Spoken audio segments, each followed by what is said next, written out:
Hello, we are the Fantastic Four. Just- Yeah, you betcha.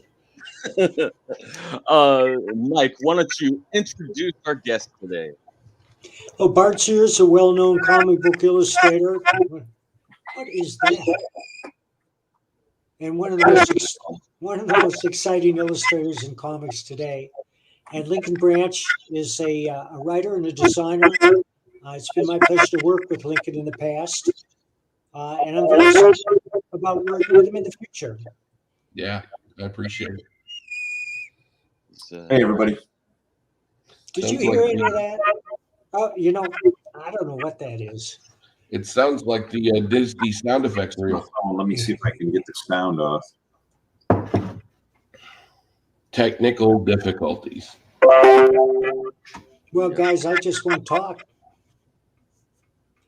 Jeff, why don't you take the lead? Yeah, it's coming through. I don't know. I don't know if it's somebody has YouTube or something. I don't have a YouTube on. Something. I'll tell you what, I'm going to click out and come back on, but you guys carry on. All right, so Well, Lincoln, you can introduce yourself and explain Outlier and everything. well, hot dog. All right, well, cool. First off, I think what I would like to do, if I can, is show you guys. Hang on. Yep. I meant to share the screen. There I go again. Just 1 second. It's okay. Share screen. It ain't me. Now, Outlier is on. Is it on Kickstarter right now? It is on Kickstarter at the moment. Hang on, I sent a screen over to share. Yep. Let me embed that. Here's the trailer for Dara stood witness when time began. As the Concordance, he bore record when the framework of our physical world was designed and set in motion. But when ignorance and ambition fractured his people into warring factions, he refused to take a side, an outlier. Instead, he fled into our reality, taking with him secret knowledge. Hidden for millennia among humanity, he has walked alongside us as drifter, recluse, and watcher, living countless lives on the fringe. Now, one man stands on the brink of a discovery, and old foes are closer than ever. Rafe is forced into the open, but will he be able to use his knowledge to stop unseen powers from rewriting reality, or will he be the catalyst that sets it in motion?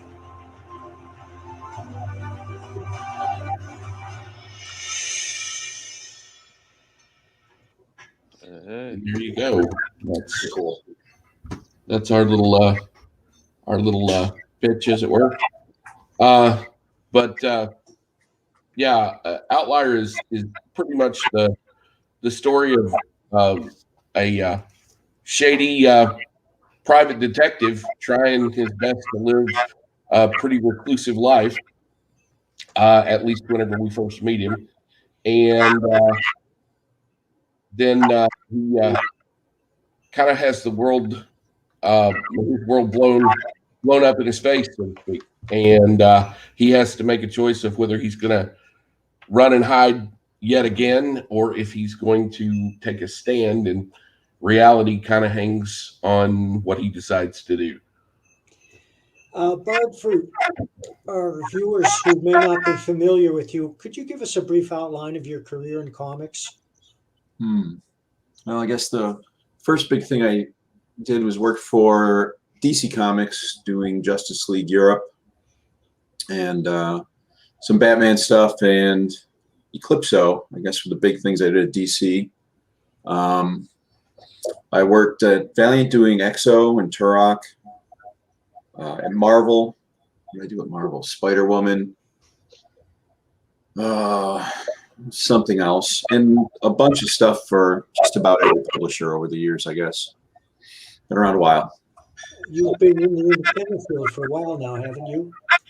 I think 37 years. Wow. Do you have your own publishing house? Yeah, I did. Back in the 90s, I had a place called Ominous Press for, I guess, a year and a half. And more recently, I was partners in a new Ominous Press. I guess started like 6 or 7 years ago. How are you doing with Ominous Press? How many titles have you put out? I guess we did. Oh, that's a good question. We've done, I don't know, 8 or 9 actual Ominous Press titles, and then we've done a bunch of other projects with other creators. But I'm not really involved with that anymore. Are you still doing interiors? Pardon me? Are you still drawing interiors? I'm sorry. It's still drawing interiors.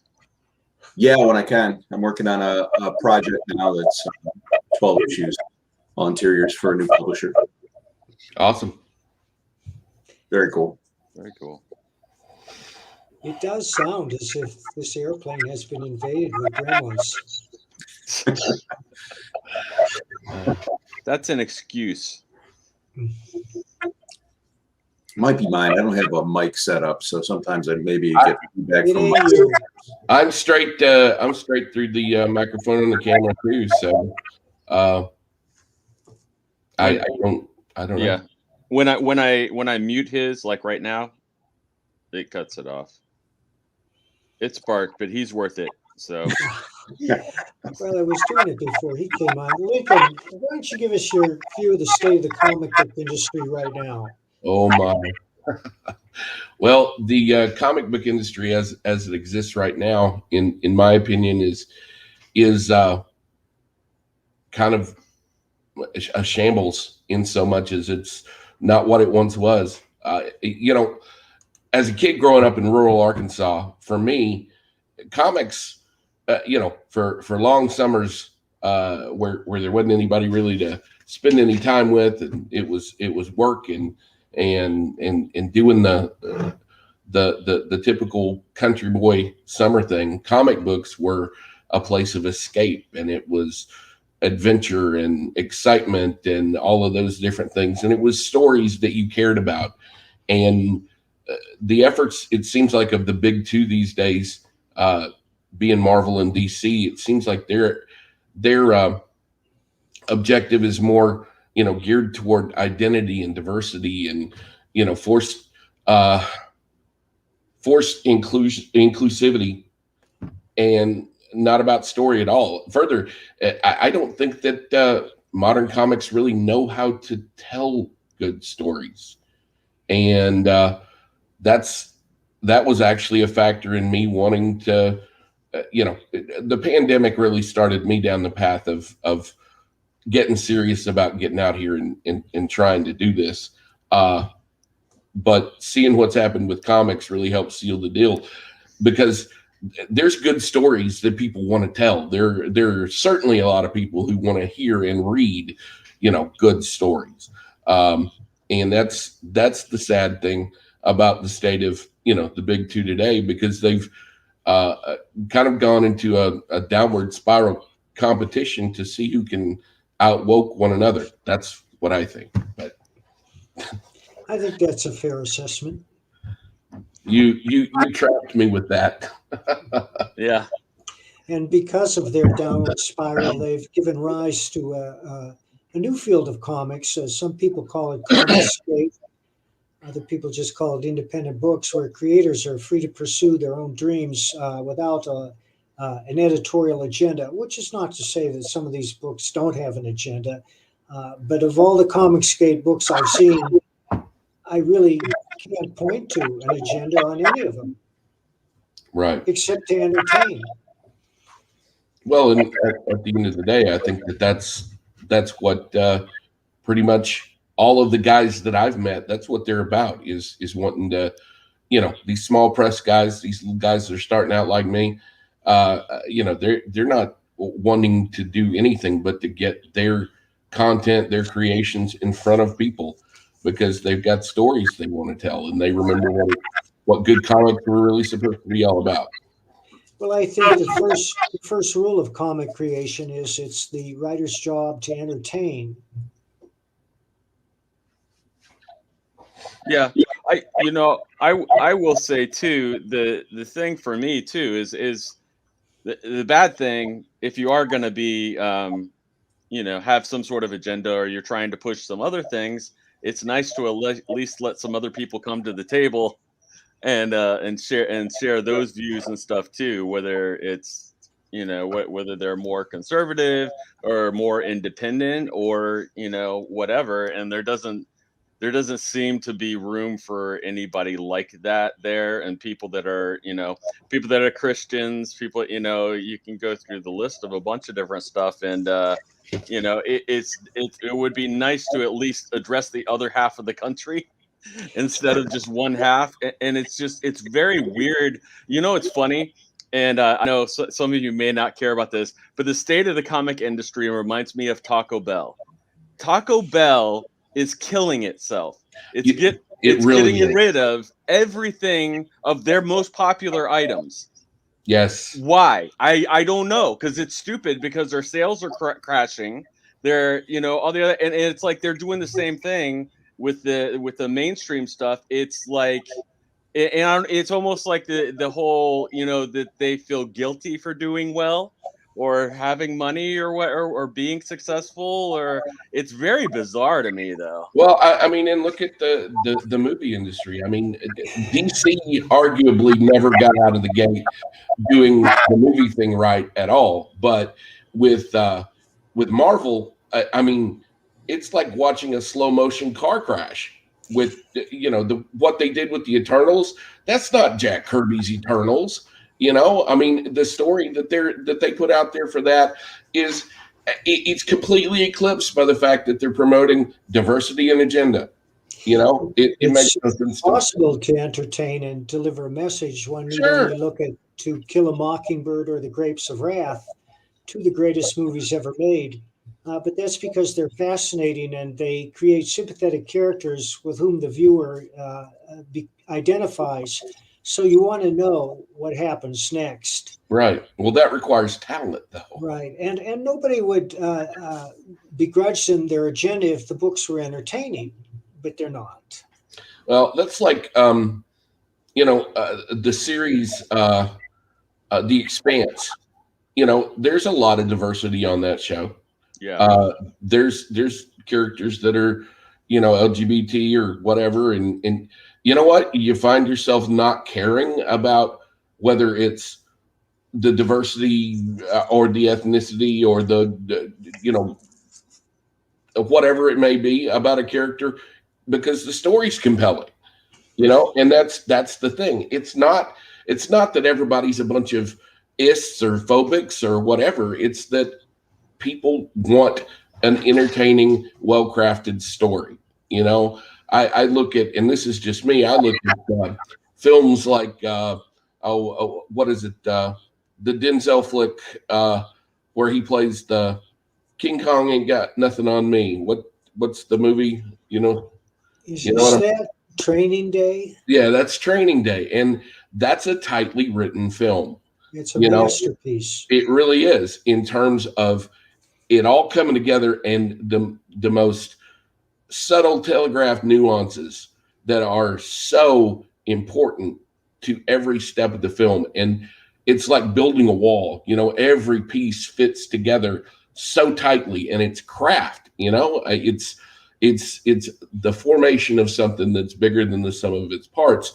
And these loosely conglomerated, things that are put out there now, it's almost like they're elements that are on a writer's room wall. I heard somebody say, you can see that, okay, this scene, and that scene, and they're just scenes carrying the message along. They're not, it's not interwoven. It's not crafted together. That's true. But on the bright side, there are good movies out there. Sure, you bet. You know where to look. I watched a movie the other day called Let Him Go, which was a searing thriller set in the 1960s in North Dakota, starring Kevin Costner and Diane Lane as two grandparents who are trying to retrieve their grandson from a cruel family that took him away. Yeah. And you know, I'm at a point in my life where I have to believe the story could happen for me to enjoy it. And that doesn't preclude science fiction or horror or anything like that. Sure. Because I bought every second of The Exorcist. And there are other horror movies like that I think, yeah, they got me. But as soon as they go overboard, and this doesn't have to do with delivering a message, because I'll give you an example. Nobody, starring Bob Odenkirk. Yeah. Whom I love, and I started to watch it. And as you know, he's a mild-mannered home guy until home invaders come to his house, and then it turns out that he's actually a retired CIA super assassin. And by the end of the movie, he's mowing down hundreds of faceless, nameless assassins, along with his grandfather. And it just became so absurd. I said, "Oh, well, you know, this is fun in a Bugs Bunny kind of way, but I don't believe a word of it," and that was a problem for me. I got you. That makes total sense. It really does. But if you've seen The Grapes of Wrath or To Kill a Mockingbird, you can watch those movies over and over again, and they will reward you because they are deep and insightful portraits of humanity, and they're also very entertaining with unforgettable dialogue. I think Bart wanted to say something. Go ahead. First, The Expanse is the best sci-fi show ever. I love that show. Yeah. That show is awesome. Yeah. And To Kill a Mockingbird is my favorite book ever. I love that. The movie was great as well. You know, I don't care about the politics of any of it. What I see happen in the industry, and I haven't actually looked at or read a Marvel or DC book unless somebody handed it to me to look at, and I don't know, since probably I quit Marvel and went to CrossGen. Right. Stopped doing monthly mailing of books. And it's not because I have any problem with them. It's just nothing has really caught my eye or drawn my attention to it. What I saw happening is when I got into comics, the editors were all seasoned pros that moved up. Mm-hmm. And, you know, they graduated from slaving freelance to, you know, an office editorial job, and they all knew what they were doing. They knew the power of story. They knew what was a good story, what wasn't a good story. They knew what was exciting, what wasn't exciting, and they knew what made a comic and what didn't make a comic. Who were those editors, Bart? In the past, when I got back after CrossGen and did some stuff at Marvel and DC, times were really changing where, you know, your editor might be 23 years old and right out of college. Yep. And has no experience, and therefore it's difficult to respect him, especially when they're trying to judge your layouts or something, your storytelling. And, you know, I don't know what they've learned of story in their schooling. And not that they could have been brilliant. I don't know. I didn't work with too many of them. But everything had changed in that time. I went away from CrossGen, where an editor hired you, you know, either based on the proposal you gave of how to bring this character forward in the next 2 or 3 years, or, you know, you talked with him and you guys agreed on a direction, and he let you go write and go draw whatever it was and do your thing, and he guided the ship. And when I came back into comics from CrossGen, it seemed like all the storylines were coming from down top. All the decisions were made above the editorial level, and editors were, it seemed to me, I've heard the other guys were, you know, pencil pushers. You know, they were just moving stuff around and making sure stuff got done, but they couldn't even hire who they wanted. Right. To get it. And I think that kind of over the top creativity, you know, control of the creative ideas and force is going to kill anything. Yeah. There's a theme running through this, and it's the death of meritocracy, in that the comics industry and many industries are no longer hiring people on their ability to do the job, but for superficial characteristics. Yeah, and they, you know, and like he was saying, because Gabe, who just recently left DC Comics, that was exactly what he was saying. He's like, all of these editors we're working with, like, they have no experience, like, actually making a comic. And I will say that too, like you're saying, that's across the board with most of the industries in America. I mean, in so many different industries, they have people that they just give them those jobs as managers or editors or whatever because they went to school for it. And also, I will say, probably because they can pay them less too. Yes. That's why a lot of talent gets hired too, is because you reach a page rate and they don't want to pay it anymore for whatever reasons. Yep. And they can get it done cheaper, so they do. Yeah. I think there's a little bit of an ageism in comics. I did tell Mike, he was probably offended when I said it, but I did tell him, like, I wish that one of the things I would love to do is start a like something where you did let seasoned professionals be able to make the Geezers. stuff that they wanted. Yeah, old geezers, but people just like, well, Mike There isn't knows. anybody in this group that qualifies for that, right, Mike? Yeah. Well, I saw Hendrix. yeah. Honestly, like, any kind of craftsman gets better with their age. Yeah, you might have limitations, like I have arthritis and different things, but they get better because they have so much experience. Mm-hmm. Hopefully. Hopefully. I mean, there are a lot of writers out there that have been getting worse. Yeah. Well, and sometimes you kind of believe your own. I'll tell you, when you're told what to write or how to draw something or how to tell a story, sucks the life out of anything you're working on. I mean, you get a script you can tell the writer didn't care about because he was just doing what he was told, and you just get it done. I mean, it is a commercial art. You get paid by the page, so the more pages you do, the more money you make. So yeah. And the best, and I think this comes from inexperience too. The best editors are additive. They don't take away from it, or they don't. And so many times, like, I don't necessarily think they're necessarily trying to tear something down. They just don't understand. I think and they want to be heard. Well, and honestly, I think that you talk about these kids that are fresh out of college, that they have their liberal arts degree, and all they've done is been through 4 years of liberal professors teaching liberal thought, and that ideology and that worldview is what's been ironed into their head. And they come into the comics world without the years of experience and without, understanding, from my perspective, being mostly on the reader's side, but having great respect for the Bernie Wrights of the world and the Jim Shooters and all of the different ones who came before. They don't have that background, and further don't appreciate it. It's like kids making, shows and saying, well, if it's black and white, it's not worth watching, Yeah. There's also a problem with young editors feeling that they have to leave their mark on the story. Mm. Yep. And it's worse if they don't know what they're doing. Yeah. I'd like to mention a couple of the great editors with whom I worked was Archie Goodwin and Denny O'Neil. Yes. Who both came up through the ranks and were very skilled writers. I mean, Archie Goodwin's Manhunter is a classic to this day, and it was Denny O'Neil who launched Batman into the 21st century with his hard-hitting stories about drug abuse and racism, among other things. But the stories were entertaining. They didn't beat you over the head. And even though you might not agree with them, you dug the story. Yeah. It just all comes down to if it's a good story or not. All the rest is bullshit. Right. I had a great writing teacher in college. His name was Jerry McNeely.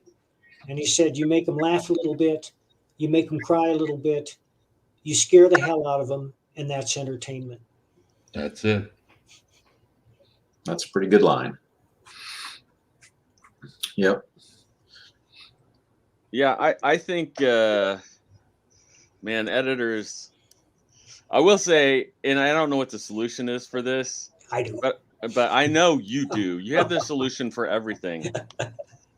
But man, I do wish a lot of the Kickstarter and Indiegogo books had better editors helping them to make them a little bit better. Because usually somewhere, obviously, Bart's cover is not a lacking area with Outlier, and I'm sure Outlier is really good. But man, there's so much stuff out there, and usually for me, I mean, it is you wanting to help the person and Right. not necessarily, oh my gosh, this property or this story is amazing. It's like this person's a really nice person. They really seem to love what they're doing, and but it's a lot of times it's like, man, that story has great art, but but the story's like, or like the story's really good, but the The art is hardest kind part of, of any art is editing yourself. yeah, Knowing what you're doing right, what you're doing wrong, how to fix it. I mean, and even recognizing, what Yeah. needs to be fixed. I mean, that's why a great editor is invaluable. yeah, Right. yeah. That's why I wish there was an easy, cheap solution for people that were doing Kickstarters and things. And Well, there was. that's one major flaw, I think, in the whole Kickstarter model is you've got a lot of loose cannons out there that are they're shooting their best shot, but it is what it is. It may be grape shot where a 12-pounder needs to be, or the other way around. And it's I know that with mine. Even though I don't have a ton of experience actually producing comics, I've been writing and working in the publishing world for 30 years. So I kind of have a handle on, and designing. Honestly, designing a great logo is a lot like writing a great story in so much as it's about getting it to the point of being tight and consistent. I have Yeah. clients come to me all the time. I'm still a working graphic artist, and I have clients come to me all the time wanting 73 things involved in the thing. And I said, at the end of the day, you have to edit this. It has to come down to something that is iconographic, that conveys your message and does what it needs to do as quickly and as succinctly as possible. And getting it to that point. I take writing pretty much the same way. And I've let Mike has gone over my script with me and looked at most of it. And I don't know, I've probably screwed up on some of it, and I'm going to learn from it. But at the end of the day, it's all part of the process. And at the same time, I know a guy like you're talking about. There was a fella who put out an absolutely gorgeous book, and I mean, it looked like anything that it looked like it came straight out of 90s Image, as far as just glossy and shiny and pretty and whatever. But I got into it, and it was probably a 36 page book, and I couldn't get through the whole thing story wise. Well, that was the big problem with Image too. When they came out, the art was great, and they needed help with writers. Yeah. No editors there either. Yeah. Well, I mean, you announced 53 projects, and came out with 4 in a year. Whatever.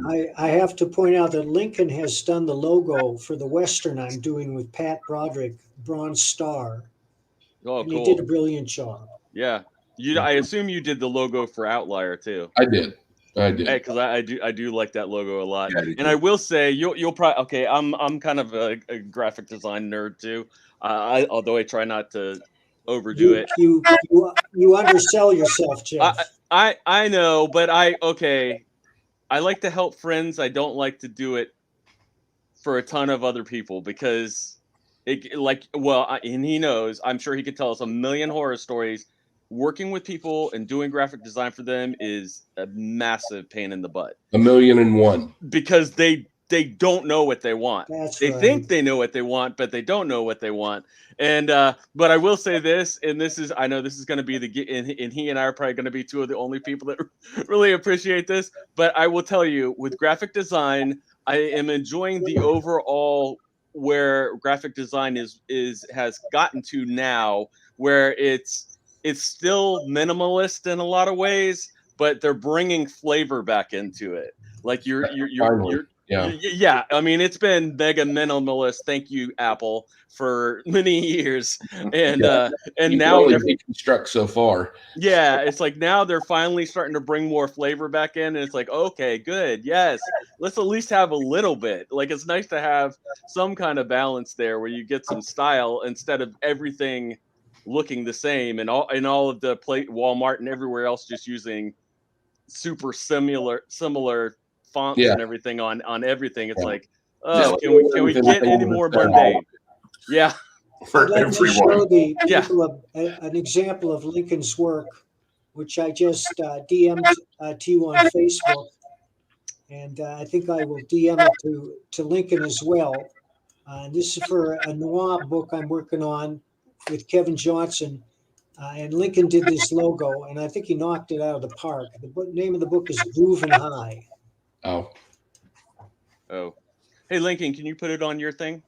sure. Hang on. Let me. There we go. Oh, there it is right there. Hey. Groovin' High. Very cool. And now, needless to honestly, say, it's about a jazz musician who falls in love with the wrong dame. I feel like that was the name of your high school, Mike. Not my high school. I don't know. You play it like that, Mike. You really do. Of course, I don't know. Half of Bart's responses end with Coolio. So, oh, yeah. Maybe it was his. Who knows? That's because That he's aged me for sure. Yeah. Yeah. I still call everybody man too. I can't stop. As far as that logo is concerned, see, if it was left up to me, I would bells and whistle that up a little bit more, just to put some glitz and some shine on it and whatever. Mike doesn't let me play enough whenever I work for him. He says, I want this color. I want the brightest, most acidic yellow you can possibly find. You know, okay, Mike, that's what we'll do. So, well, I want that logo to pop. Yeah. We do our best for you. That's the. I've actually been getting quite a bit of contacts from different ones about doing logo design for comics and stuff, and I've been trying to do some of that for different ones because some of these books that come out, these guys it's the same thing with signs though. People, that's the last thing they think about. Is the logo, and they'll just stick something up there, and that free font you got off of fonts.com or whatever is not always just the best solution. But the worst is when you can't even make out some of the letters. It's like, right. I have Right. no idea what that says. And they have all the funky spellings for weird words, or whatever, and you're like Branch. Hey, give it a rest. Blame it on my ancestry. Like Berserker. Yeah.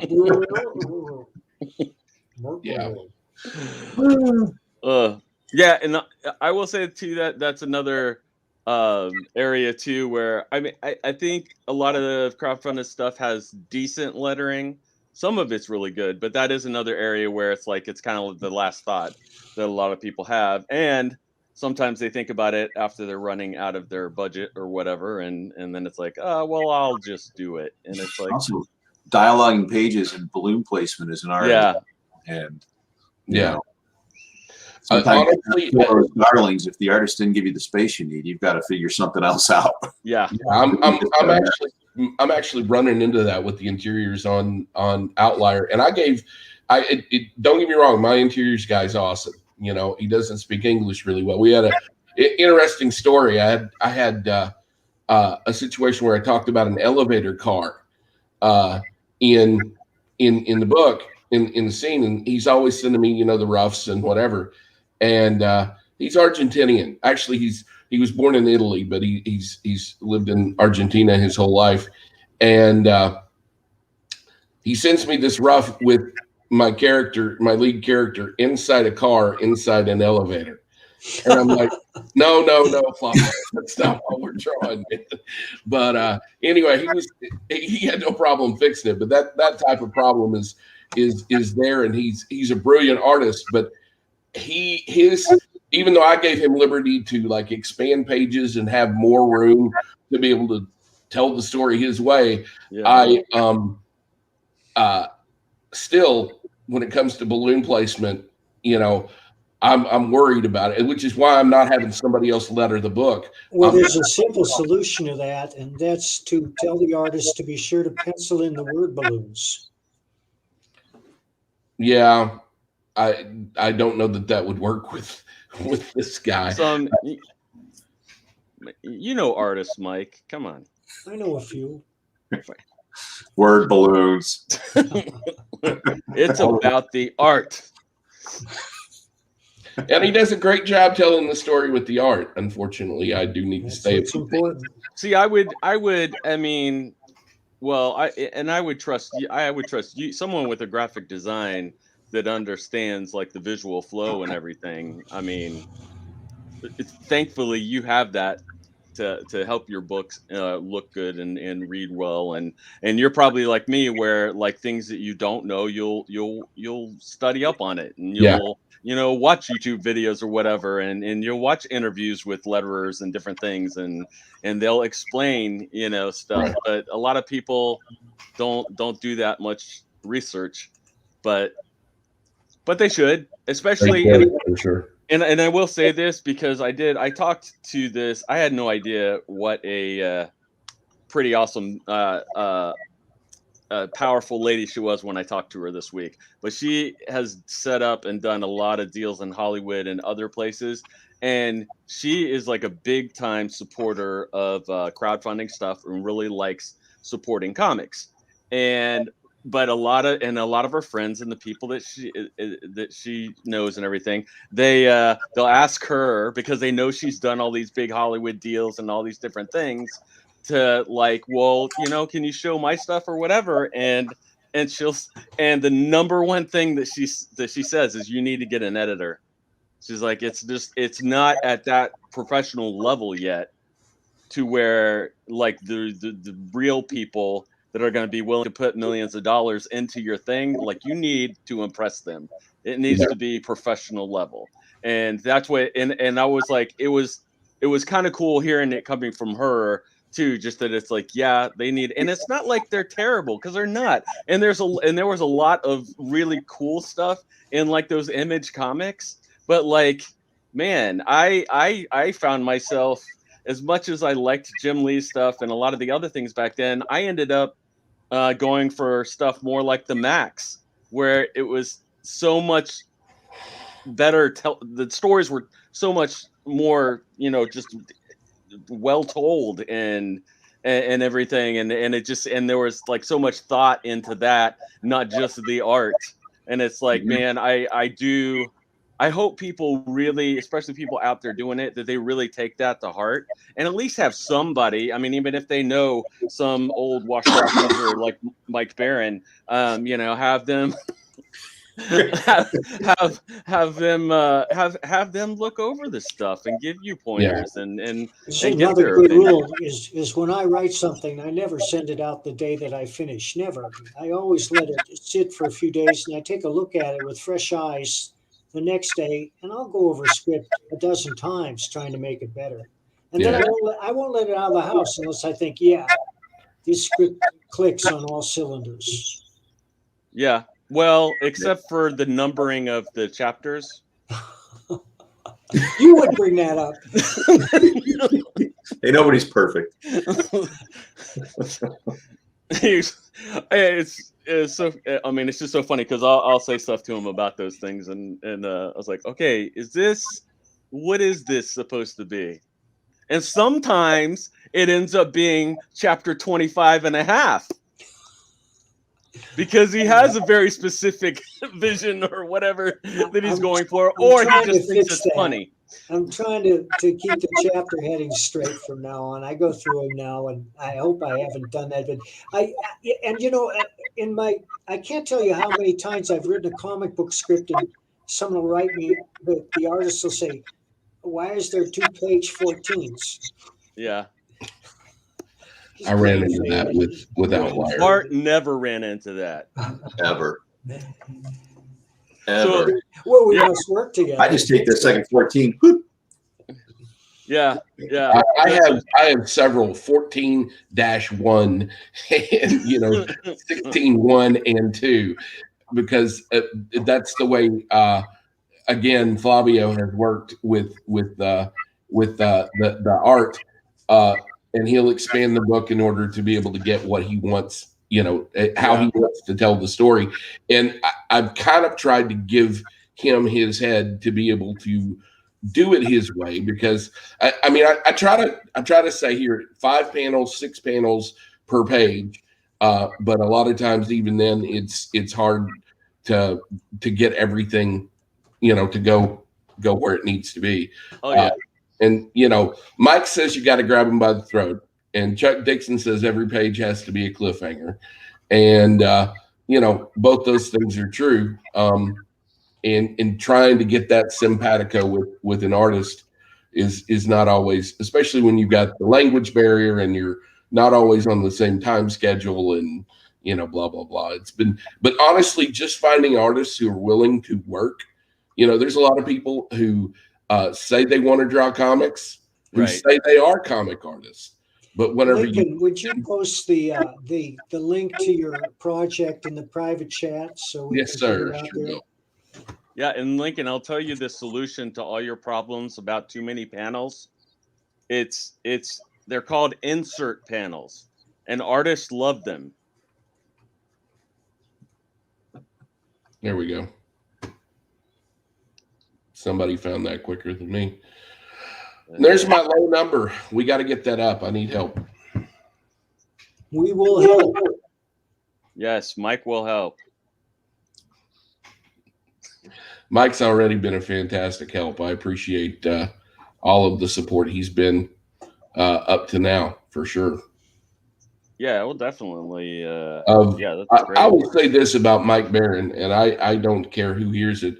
Of all of the professionals I've come to know over the past 3 or 4 years, Mike has been the most willing of a higher profile, professional to be willing to say, yeah, sure, I this is what I do, and I'll take my time to do it, more than anybody else. And I really, really appreciate, joking aside, playing aside, I really appreciate that from him, because a lot of these guys are still trying to get their own nut, and I get that, and Mike's trying to get his, but at the end of the day, it's either going to keep going or it's not, and it takes everybody willing to help each other out.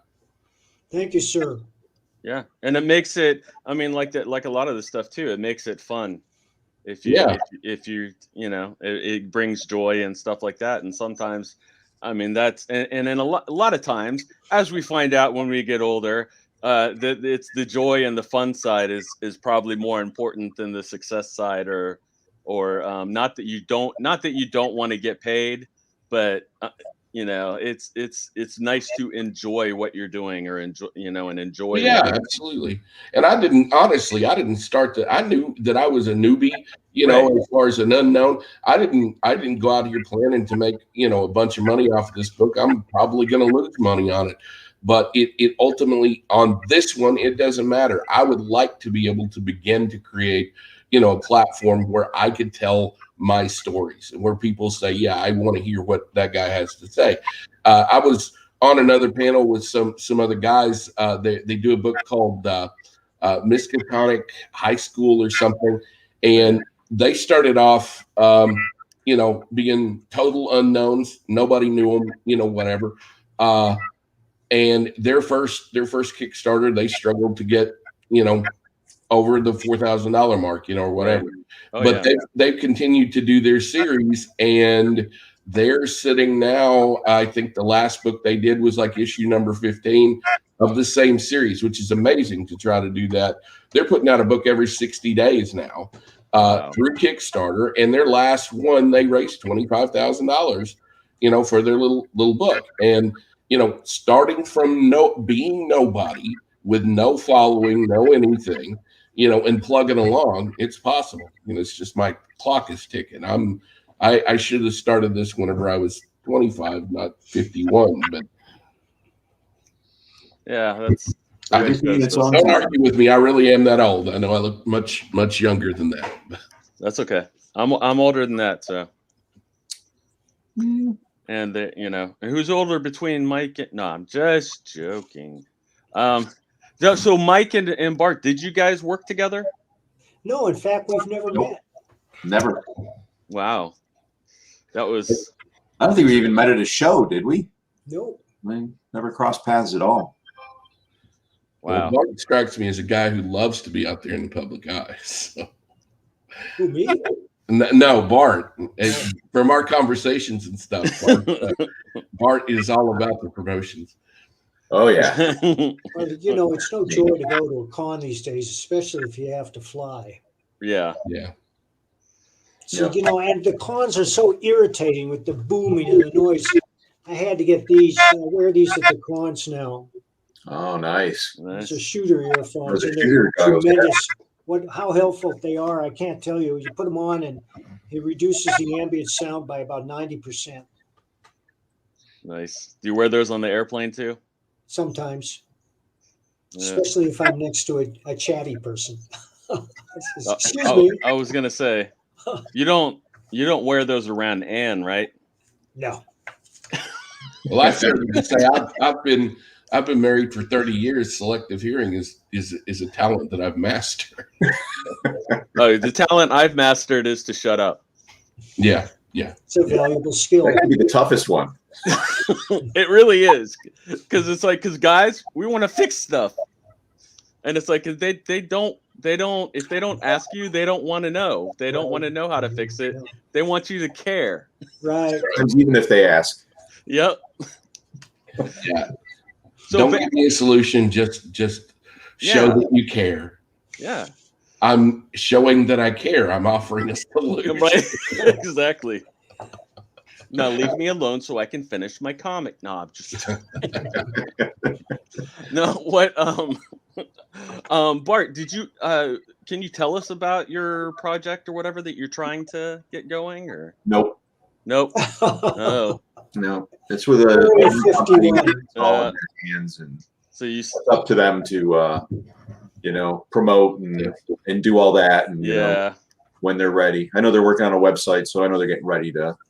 When is Heads Will Roll going to come out? Pardon me? Heads Will Roll. When do those actually? I still haven't gotten my proof from the printer, which I'm waiting for. So as soon as I get that, then it'll print them. I'll pick them up and start drawing heads. Nice. Awesome. Heads to draw on those covers. Yeah. You can put Mike's head and my head on there too. So. Now they want heroes, man. Oh, that's right.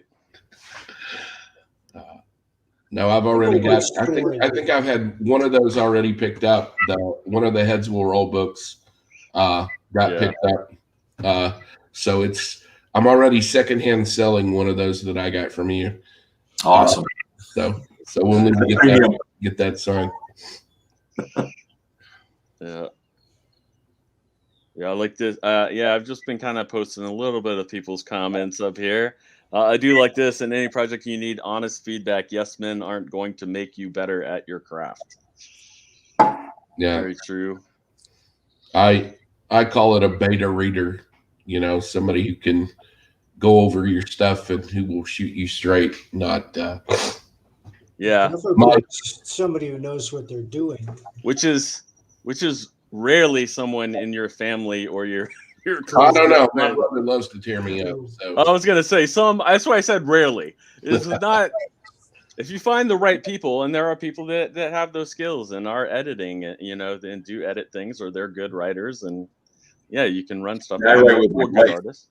Well, I've had great teachers. We make a great team. Yeah, that's good. Works out really well. Yeah, there's a few. Not always easy, but generally pretty well, and the stuff comes out great. I'm pretty lucky. That's fortunate. Yeah, when we were talking to Sergio, he was talking about how he puts his wife and the rest of his family and people to work when he has a lot of deadlines, and he'll have them. Bart, okay, this will give you some ideas, Bart. He has them do like flatting and filling in the blacks and things. That's a great idea. I was in Andy Helfer's office back in the early days of Justice League Europe. Oh, wow. And Eddie was telling me that he got this page in from Pablo, or Pablo dropped off pages of inks. Yeah. And Andy said, I looked at him and I said, are you letting your daughter ink backgrounds again? And Pablo was like, she begged me. Go fix it. Oh my God. That was hysterical. Again, my 10-year-old has, whenever I was struggling to find a colorist, I let my daughter see some of the work that she said, Dad, let me do it. And she's 10. I'm like, honey, I'll give you a cheat to do, but I don't think you need to be doing the coloring. But yeah, I get that. It won't be, she already answers my phone for me. For the business, she is the secretary. She answers, we homeschool, so she answers my phone, and she sounds, like a very young secretary, but you got to be honest. You said that she has your phone all the time. Okay, dang it. She has my phone, and she also answers it. Yeah, go ahead. Come here. You might as well. Just so you know. Secretary. Get out of the logo there, Brent. I can't see it behind the logo. There we go. Hey. Wearing her Superman shirt. Awesome. She's a little bit of a nerd, aren't you? Yeah. Yes. You need to ask for a raise. He's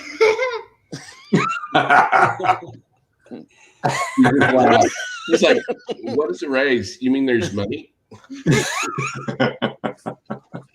Yeah. Well, she does. She gets pretty much anything she wants, I think, except for a YouTube channel. Definitely not her own phone though. Oh, well, she's got my phone, which might as well be her own. She doesn't need her own phone. Hush, Bart. Anyway, all right, run on. Okay. See you. Okay, bye. Appreciate it. Bye. Anyway, I couldn't do without her. She's awesome. I raised 3 boys, and I would rather. And my wife and I actually we adopted her when she was 3 days old, and I wouldn't take anything for her. She's amazing. It was better than winning the lottery. She's an amazing kid. She's a cutie. Yeah. Is she good in school? Oh yeah, she's very, very smart. A lot of girls are, since they mature before guys do. Oops. Advertising Crowder. Anyway. That reminds me, I have coffee. Thank you, darling. My oldest daughter loved school. It was her favorite thing ever. The other 5, not so much. Yeah. You have 6 kids, Bart? Yeah. Holy smokes, no wonder you work from home. You'd think I'd work somewhere else, but no. Yeah, I was gonna say. I was like, did you I was gonna ask you, did you work at the Oldsmar location at all for the Oh yeah. I guess it was 3 years. I was here 3+ years. Oh yeah. Every day. Wow. Yeah, I might I enjoyed that, going into an office and you just have this one page to do and there's no distractions. I mean, other than, idiots swimming around, but you go in, you get a page done, you go home. It was kind of heaven. Of course, that only worked for me like 2 different times for like 3 or 4 months at a time because I kept getting involved in the management stuff, and that was forever ongoing and everything that was. But yeah, it was great. Everybody talks about their time at CrossGen like it was really kind of a comic artist nirvana or a comic creator nirvana. Yep. Chuck Dixon really speaks highly of it. Yeah, yep. It was fun. You got to walk around and look it up. Everybody had to post their pages and stuff, and you just got to walk around and see everybody's work. So it was really a creative driving force. Yeah, wow. Artists. I can't speak for the writers, but for the artists, it certainly was. And yeah, I liked how work in an atmosphere like that. I liked how you guys were all grouped together, like for the books and stuff. I used to live near there. I'm not that far away now, but yeah, so I did the tour like a couple times and got to see. And it was like, yeah, it was real. I thought it was genius to like, it's like, yeah, have the whatever pencil and inker and colorist or what, like have them that are working on the books like right close to each other.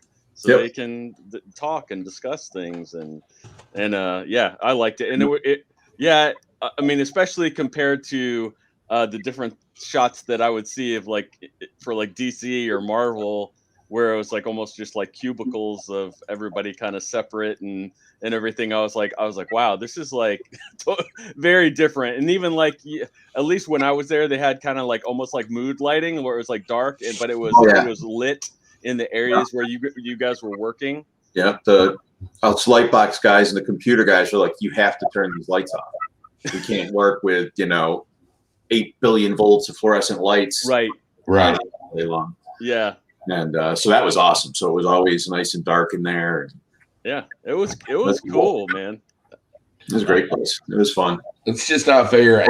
I being the guy from Arkansas, you have to understand it's a creative desert here in terms of, I mean, we're not close to any con. We're not close to. Just a second. Allegiance Arts is located in Arkansas. Okay, yeah, I Oh, know.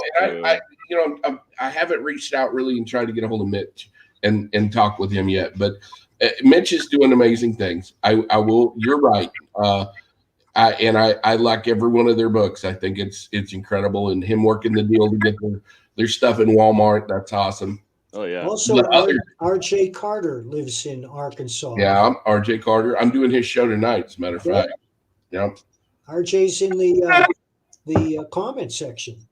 Yeah, and he's the guy. If you need distribution help with anything, RJ is the guy for distribution. He's really good at handling the cogs and wheels of getting books sent where they need to go at a premium. I mean, at a discount rate. Nice. So, anyhow, just to plug him a little bit there. But as far as conventions, as far as get-togethers, as far as creative talent that you can, we don't have any, there's really not a lot of places, at least whenever I was a young guy growing up, there wasn't really a whole lot of ways to reach out and, be a part other than through it. Honestly, where I met or first encountered Bart's work was, I said before you came on, the first thing I ever saw of your work was that Whitman cover of Wizard number 9. Yeah. Was the first thing that I saw of your work. And Wizard magazine for the longest time was like, that was my comic convention in a lot of ways. Yeah. And man, a lot of my it was perfect for the comics time that came out. And yeah. it was always sad they started to get more into film and television stuff. It seemed to take the soul out of that magazine. I think Arab and Company kind of started feeling a little larger than they really were. And who doesn't? You're successful. And they tried a lot of things, and a bunch of them didn't work. And then they got into we got to save this mode, and you get you do whatever you think you have to do. That's the worst mode to be in because almost every decision you make then is going to be wrong. So it's based on panic. You've definitely been there. I've run my own business since 1994 in one form or another, and from 2007 to 2008, whenever the economy went crazy, my business dropped off like 67% from one year to another, and holy crap! You want to talk about the scrambling for the next 2 years? I was in complete just restructure mode to try to figure out what the future was going to be and what it was going to look like and whatever, and ended up making major changes. I've got good luck. When I got hired at CrossGen, like in August or something, I moved there, and I think it was September or October when the tech bubble crashed.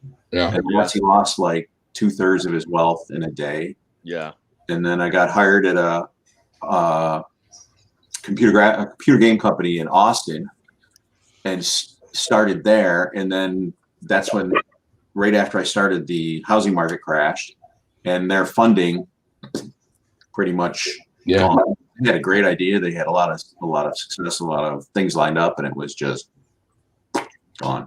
Oh, I know. Where are you located today, Bart? Pardon me? Where are you located today? I'm in Tampa. Oh, I'm in Spring Hill, so okay.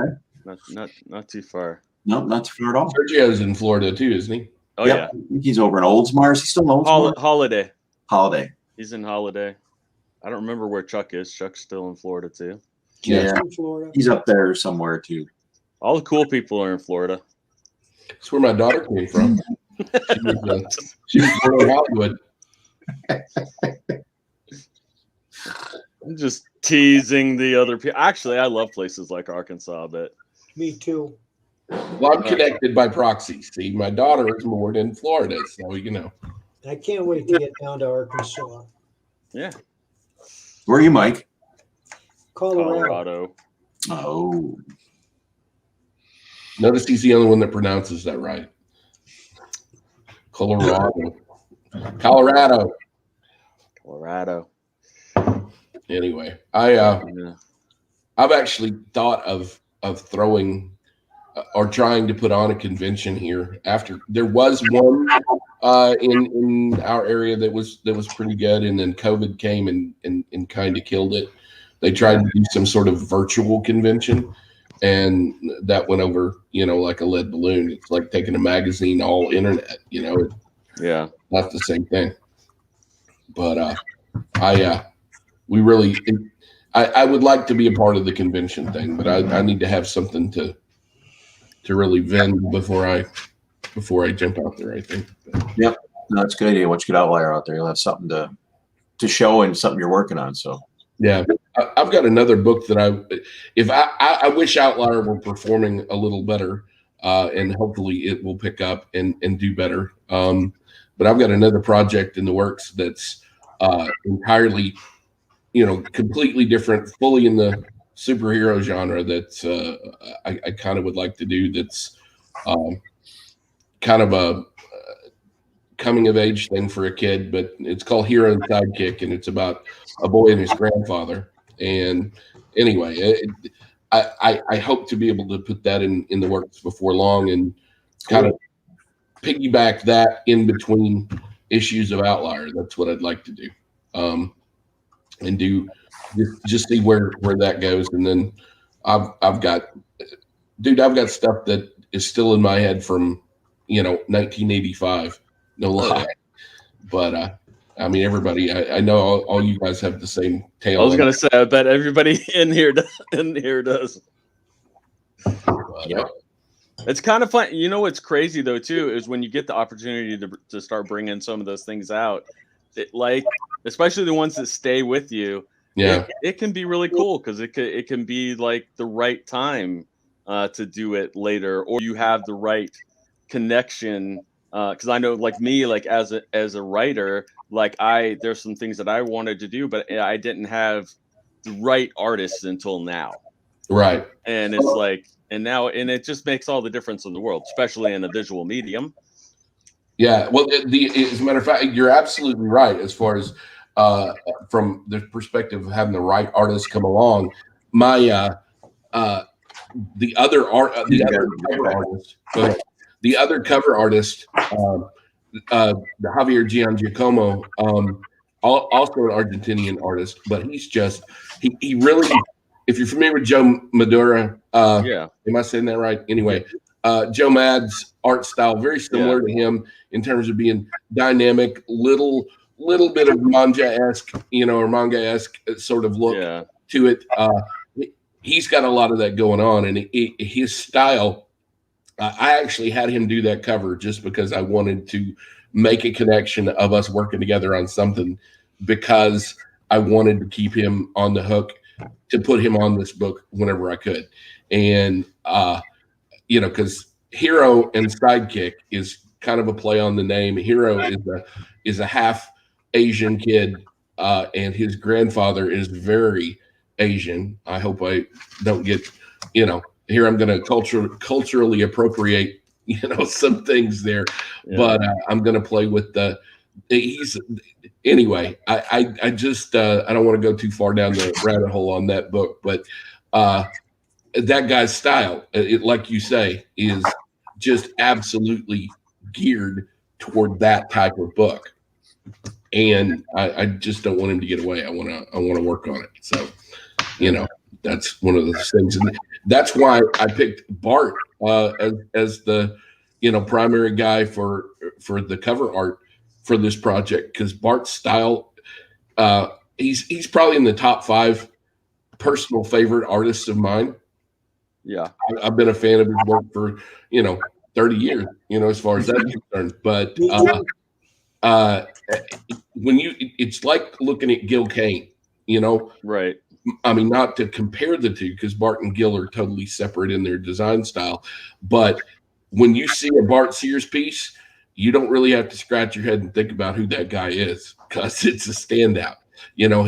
Your art is an outlier. I'll put it like that.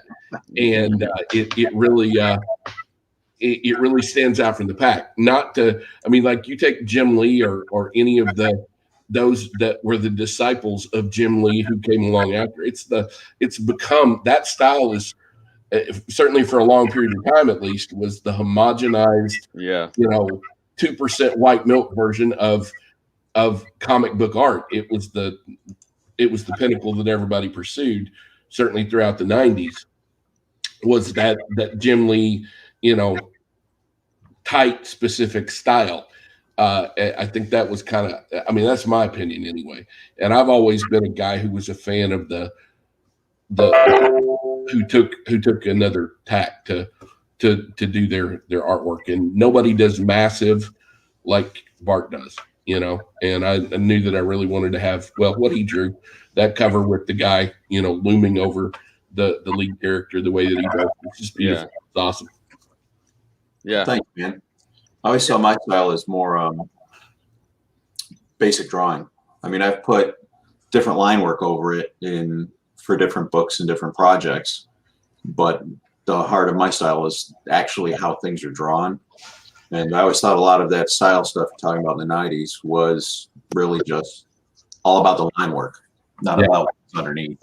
And it's just different, I guess.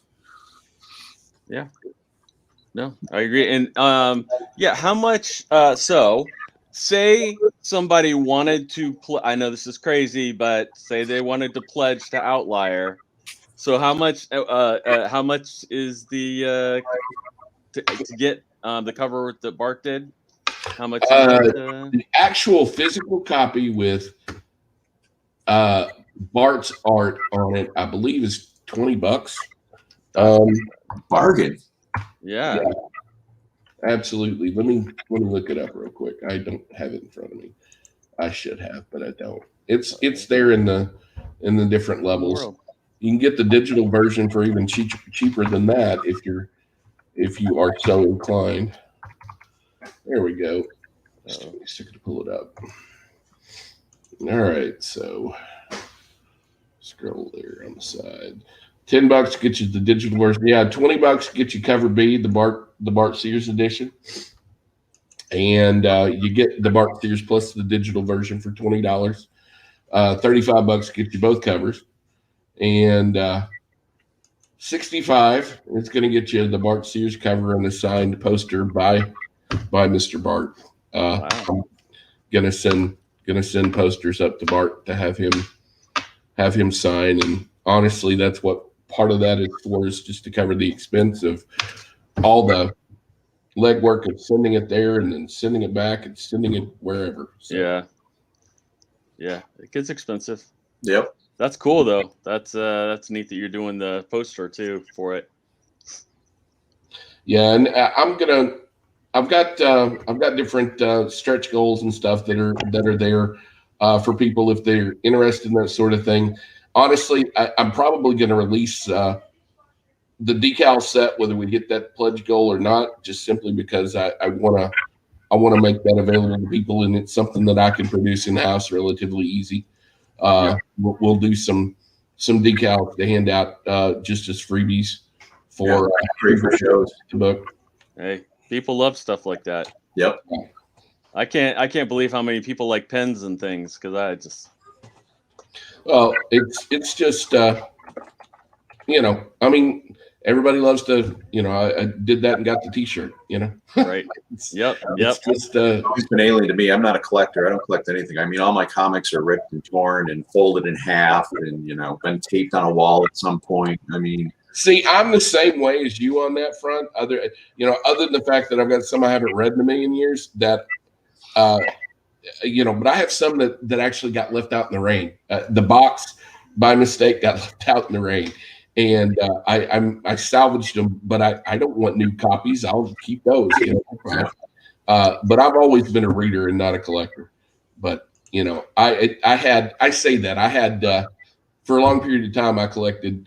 Whenever Marvel was doing the really cool Legend series action figures with the Build-A-Figures and all that, I got pretty big into that for a while. And we were away at Christmas back, I want to say 2018. And we had some probably meth heads break into the house and they wiped me out. Took my whole collection of, stole a bunch of stuff that my wife had too. But I mean, everything that had value that wasn't nailed down. These people had time over that weekend to take the toilet seat. I'm not kidding. They took the toilet seat out of my house. Yeah. Wow. That sounds a little meth heady. Yeah.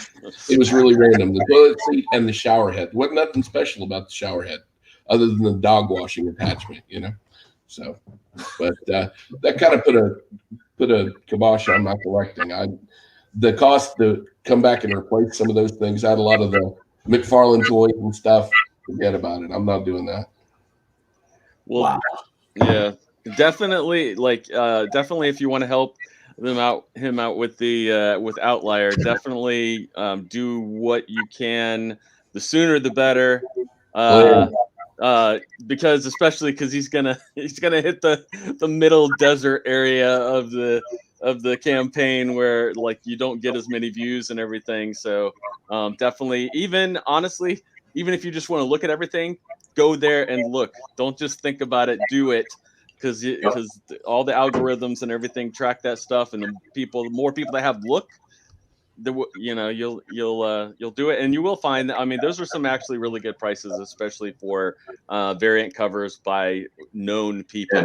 If you read about it, it's actually a pretty cool project. So yeah, definitely check it out. Yeah, take the time, and go through it. And Mike's, how many weeks do you have left now, Mike? We only have 5 days left, but then we're going to go into on demand, and there's some hidden stretch goals. We're at almost at 19,000 now. When we reach 20, I dye my hair blue, 30 green, 40 mohawk, 50 I shave my skull. No, who doesn't want to see that? I just want to see the blue. I'm hoping for the mohawk myself. I don't know, man.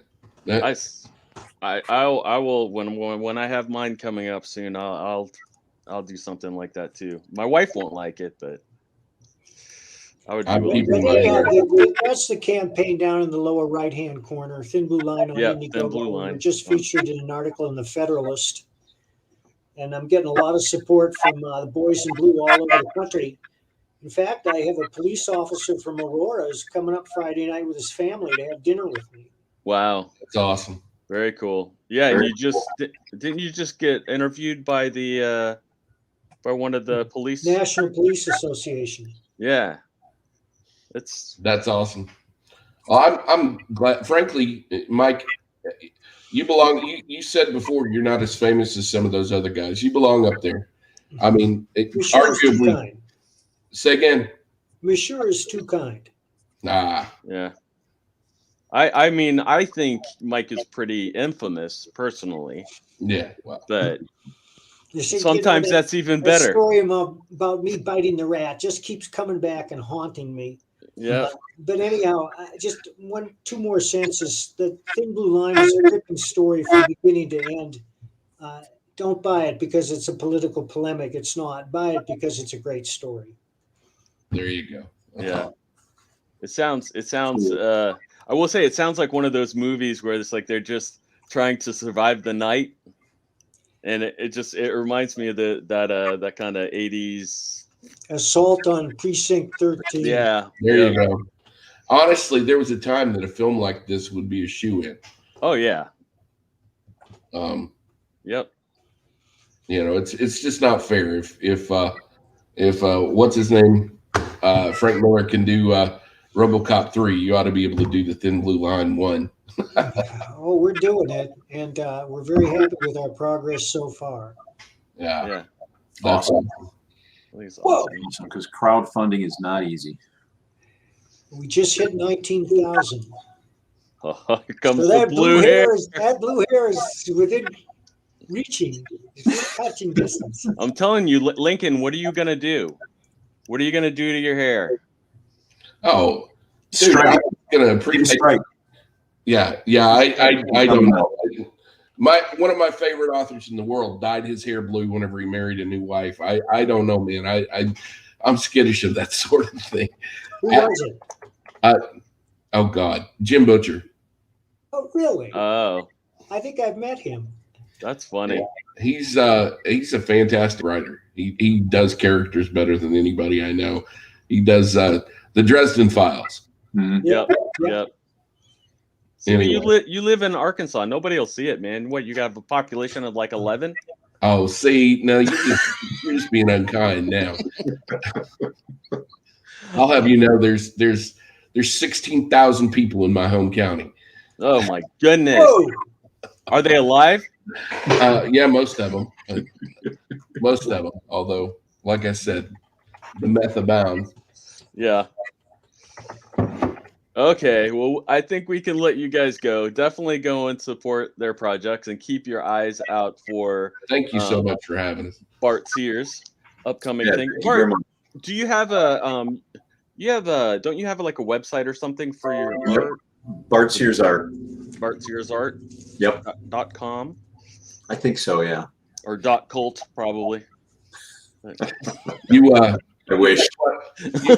pulling a lot of stuff out of your treasure vault, as it were, too, haven't you lately? And making available. Organizing stuff, and I've never thrown away a rough or an underdrawing or anything. So I've got like, I don't know, 15 or 20,000 underdrawings of almost everything I've ever drawn. So Oh my God. Wow. we got tons of stuff. It's mind-boggling. I can't even remember what I looked through last night, let alone the other boxes I got there. That's crazy. Crazy. Very cool. And I'm sure maybe some of it will make it up on your website or something. Well, on Facebook, he's got plenty of it out there. Oh yeah. Although Yeah, speaking of which, is there a specific place you'd like people to follow you, or where you're more active? Is it Facebook or Instagram, or? Right now it's Facebook and Instagram, and both are Bart Sears Art. I've got mostly I promoted my personal page on Facebook, which I've had forever, and not realizing that it was capped at 5,000 friends. So I'm slowly going to get rid of that and just go to Bart Sears Art. Oh, Bart, we're friends already. Yeah. See, I knew we met somewhere. It just happened to be digitally. Oh my goodness, Lincoln, is there a place where you'd like people to follow you? I'm primarily on Facebook. You can find me under Lincoln Branch at Facebook. I'm also on the Twitter at B Branch. That's BRANSCH, much to Mike's derision. At B Branch on Twitter. Awesome. And it was like, yeah, we'll let these guys go, but and definitely there's only a couple days left, although they will be doing some on-demand stuff for Thin Blue Line. See, we're getting calls. That's Hollywood calling. Yeah, that'd be great. I want the Steve Niles deal. Anyway, I've got 27 days left on my project. I'm just trying to reach a humble $3,500, and I would sure appreciate anybody signing up. If you can't buy it, go look at it and share it out so other people can see it. I promise you, we're going to deliver. The art's already done and ready to go. I just coloring and lettering is all that remains, and that's all on me. So we're gonna get it out there to you and make it look fantastic. I appreciate everybody who wants to help out. Well, thanks for joining us, fellas. Yeah. Absolutely. We Great, appreciate, thanks, guys. I appreciate being here. Yeah, me too. Thank you. We Yeah. appreciate having you. All right. Take care. Okay. All right, See you later. See you later.